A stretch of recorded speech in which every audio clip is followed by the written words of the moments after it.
Clip number 1752۔ اس clip میں آپ قرآن پاک کی سورہ مزمل کی آیت نمبر 11 سے 14 کی تلاوت، ترجمہ اور تفسیر قرآن صراط الجنان سماعت فرمائیں گے۔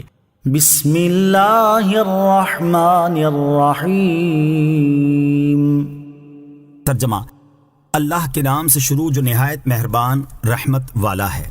وَذَرْنِي وَالْمُكَذِّبِينَ أُولِي النَّعْمَةِ وَمَهِّلْهُمْ قَلِيلًا۔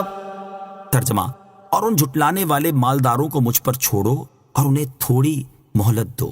وَذَرْنِي وَالْمُكَذِّبِينَ أُولِي النَّعْمَةِ، اور ان جھٹلانے والے مالداروں کو مجھ پر چھوڑو، یعنی اے حبیب صلی اللہ تعالی علیہ وسلم، آپ کو اور قرآن کو جھٹلانے والے ان مالداروں کو مجھ پر چھوڑ دیں، میں آپ کی طرف سے انہیں کافی ہوں، اور انہیں بدر کے دن تک تھوڑی مہلت دیں۔ چنانچہ کچھ ہی مدت کے بعد یہ لوگ بدر کی جنگ میں قتل کر دیے گئے۔ بعض مفسرین کے نزدیک یہاں تھوڑی مہلت دینے سے مراد قیامت کے دن تک مہلت دینا ہے۔ ان لدینا انکالا وجحیما وطعاما ذا غصة وعذابا علیما یوم ترجف الارض والجبال وکانت الجبال کثیبا مہیلا۔ ترجمہ: بے شک ہمارے پاس بھاری بیڑیاں اور بھڑکتی آگ ہے، اور گلے میں پھنسنے والا کھانا اور دردناک عذاب ہے، جس دن زمین اور پہاڑ تھر تھرائیں گے اور پہاڑ ریت کا بہتا ہوا ٹیلا ہو جائیں گے۔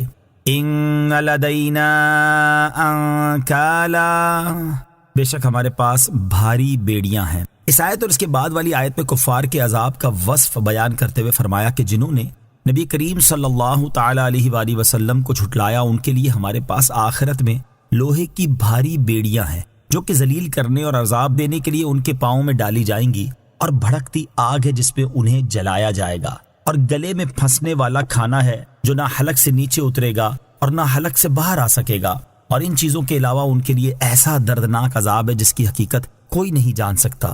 کفار کے لیے تیار کیے گئے عذابات پڑھ کر مسلمانوں کو کیا کرنا چاہیے؟ قیامت کے دن کفار کے لیے تیار کیے گئے عذاب کے بارے میں پڑھ یا سن کر ہر مسلمان کو چاہیے کہ وہ اپنے دل میں اللہ تعالیٰ کا خوف پیدا کرے۔ یہی ہمارے اسلاف کا طریقہ رہا ہے۔ چنانچہ حضرت عبداللہ بن عمر رضی اللہ تعالیٰ عنہما فرماتے ہیں، حضور اقدس صلی اللہ تعالیٰ علیہ وسلم نے کسی قاری سے یہ آیت سنی، ان لدینا انکالا وجحیما، تو اللہ تعالیٰ کے خوف سے آپ صلی اللہ تعالیٰ علیہ وسلم پر غشی طاری ہو گئی۔ مروی ہے کہ حضرت حسن بصری رضی اللہ تعالیٰ عنہ روزے کی حالت میں تھے۔